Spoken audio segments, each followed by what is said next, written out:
Welcome everyone back into another great video. We're talking about Survivor CPP. People think you get 60% Survivor benefit. No, my wife gets $1,000 from CPP. She passes away. I get 60%, $600. Unfortunately, not the case. A little more complicated. We're going to go through it, but most people do not get the full 60%. Not at all. Much less.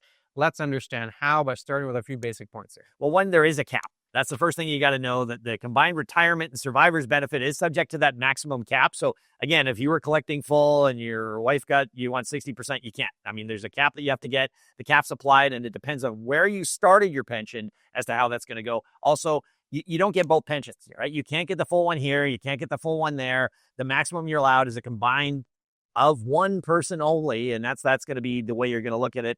And basically, usually what you get is 60% of the survivor's pension at the max. So again, these are two of the areas that you have to look at, but there's more as well. Yeah, it is a complicated formula, and there's multiple steps. We're going to go through it. We should quickly mention here that as far as I know, it's not on the government website. The exact details of the formula, so we're basing this on Doug Ronchi's work. He has drpensions.ca. He used to work there, so I imagine he's knowledgeable on this situation. Also, a book by Fred Vitesse, I think is how you enunciate the last name, Retirement Income for Life. He had a formula in there too. So we're basically on those two sources, but understand it's complicated, multi-step formula. There is a special adjustment as part of that formula. So if you take CPP early, yes, there's an extra step and an adjustment that happens there to make it even more complicated. And then this is going to be a big takeaway. It's not based on what you're actually receiving. It's based on your calculated retirement pension. Calculated retirement means what you would have gotten at 65. Yes. So if I take it at 60, I take the penalty, I get a smaller pension. Sometimes people think I take it at 60, I get a smaller pension. My wife passes away because my pension's smaller. No. I'll get more of hers. No, not really, because they look at what you would have received at 65 and they base it off of that number, what they call a calculated retirement pension. Yep. That is key. But let's go back to the first step. There is a cap. What is the cap? Yeah, and the cap, as we can see from this example, I mean, it's gone up. It's based on inflation. It continues to go up each and every year. So in 2011, you see it was $960. Today, you're getting a little over $1,387. That's the most you'll get if somebody passes away. And when we're talking about survivor benefits, I mean, basically, if we take a look at the strict numbers, if you haven't done anything, your survivor spouse, if you're under 65, you haven't collected, you'll get 37.5% of the calculated retirement pension of the deceased partner plus a flat rate. And in 2025, that flat rate was $233.50. And of course, that rate's adjusted for inflation annually. So if you haven't collected anything and you're under that age, that's what you get. If you are over 65, it's quick and simple. 60% of what the calculated retirement pension would have been for your deceased partner. If you're not collecting now, you're going to get 60% of what they would have had. And that, of course, that applies to if you're not receiving the benefits as mentioned. If you're collecting your own CPP, well, then we're getting back to that formula situation. It's going to get a lot more complicated.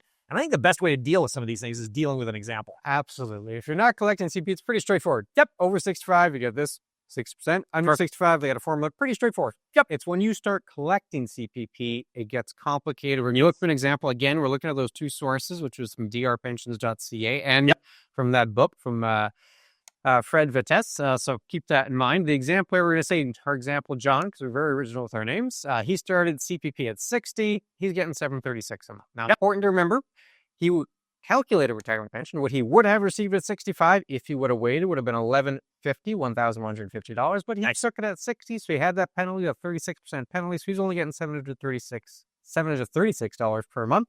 A few years later, let's say John is now over 65. Beautiful. Collected at 60, he's now over 65. Unfortunately, his wife Jane passes away. Jane's calculated retirement pension, again, not what she was actually receiving, but what her calculated pension was for 65. Let's say that's $1,200. Okay, so simple math, right? Yep. His pension, his survivor, should be 60% of her number. That's right. Calculated retirement pension was $1,200. 60% of that is $720. Pretty straightforward so far. Yep. 60% of what she would have received at 65. But then there's multiple steps. And let's go through the first step to see what we're going to get. Yeah, so now we have to calculate this, and we got to take it by step by step by step. So in 2025, the max basic CPP, as we know, based on the chart we had beforehand, was $1,387.08. So in step one, John calculates his pension. At 65, you would have gotten $1,150, and it's subtracted from the maximum. So the most that John can get from the survivor CPP is the $1,387.08 minus the $1,150, which leaves you with that $237.08.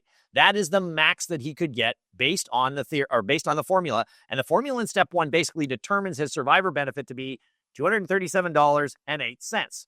But we're not finished there, are we? Yeah, of course there's multiple steps. Can't be easy. Can't be straightforward. So step one, there, according to step one, he gets $237. Yep. Step two gets a little more complicated. Step two is going to have the initial survivor pension. So again, initial survivor pension, that's just going to be 60% of what his wife would have received at 65. So she would have gotten $1,200. 60% of that, 720. But now we're going to subtract something from that 720.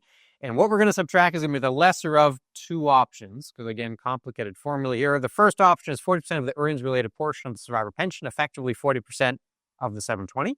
The second option is 40% of John's calculated retirement, so 40% of the 1150. That's right. So you go through those two. 40% of the 720 is 288. 40% of the 1150, well, that's 460. Yep. The lesser of those two numbers, 288, is smaller than 460, so we take 720. And we subtract the 288, so we get that 432. So that's right. Step two says his survivor's pension is 432. So the first step said he gets $237.08. The second step says he gets $432.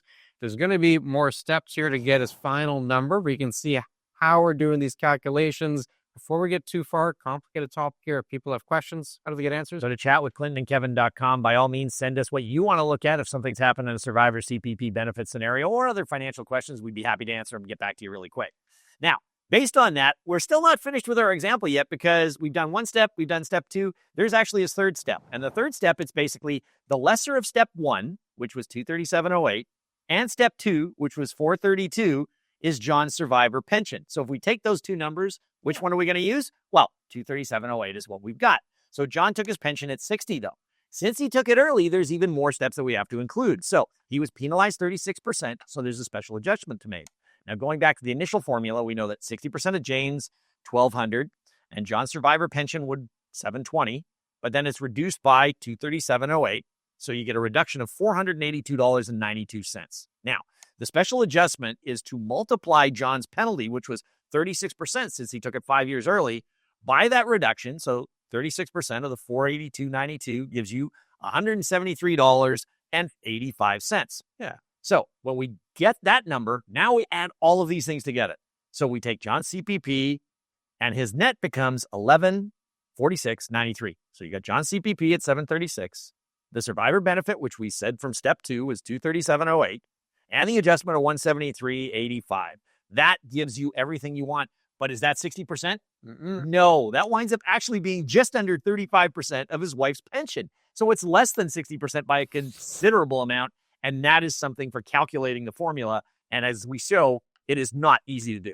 Yeah, so multiple steps. And CPP does this for you. When someone passes away, you apply and they give you the number. But as you can see, step one was the $237.08, which turned out to be the survivor number. Then that special adjustment of an extra $173.85. He adds that all to his original pension. He was collecting $736. That's how you get to that $1146.93. Yep. So he does get a bump, which is nice, but nowhere near that 60%. That's a key takeaway there. A few other key takeaways as well. John's pension was not determined, and this is big, not by what he was actually receiving, but based on his calculated amount at 65. That's how they do the survivor calculation. So that's an incentive to defer. If you take it early, you only get, in John's case, $736. Well, they're going to base it on what he would have had at 65, which is larger. The opposite, if you defer to get a larger CPP, well, they're going to base it on what you would have at 65, which would be smaller, which is to your benefit. Again, this is a reason to defer. And you can see here, if John would have delayed, two possible options. One, if he defers, let's say he's 66, his wife passes, but he's not collecting CPP yet. Yep. Well, he's not collecting, so go back to that very simple formula at the beginning. He just gets 60%. Perfect. And then when he starts to collect, they're going to do the formula, but again, they're going to kick it in based on his calculated amount, which would have been what he would have taken at 65, which is smaller, so he could end up still collecting a nice pension. So all of that makes sense. A few little details here, some logistics as well you have to keep in mind for Survivor CPP. Yeah, first of all, you must apply for a Survivor CPP. It doesn't automatically happen. Your wife passes or your husband passes. You don't automatically get it. You got to apply. Now, there is a time frame too. You are allowed 12 months because I'm assuming nobody's going to be thinking of that first thing after. So we want to give you a long enough time frame that you get that done. And if the delay application, if you delay it, you can actually lose the benefits. And you don't want to do that one. So that's something to look at.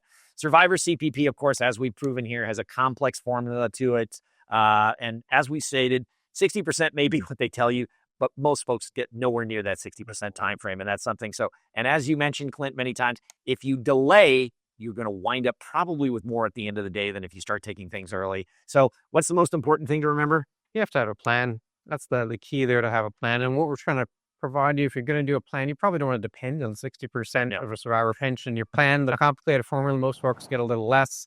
And as Kevin mentioned here, you do have to apply for CPP. They give you 12 months of that back payment that you talked about. But how you could lose benefits, if you wait 24 months, they'll give you 12 months as a back payment, but you won't get 24 months because they only give you the 12. So that's right.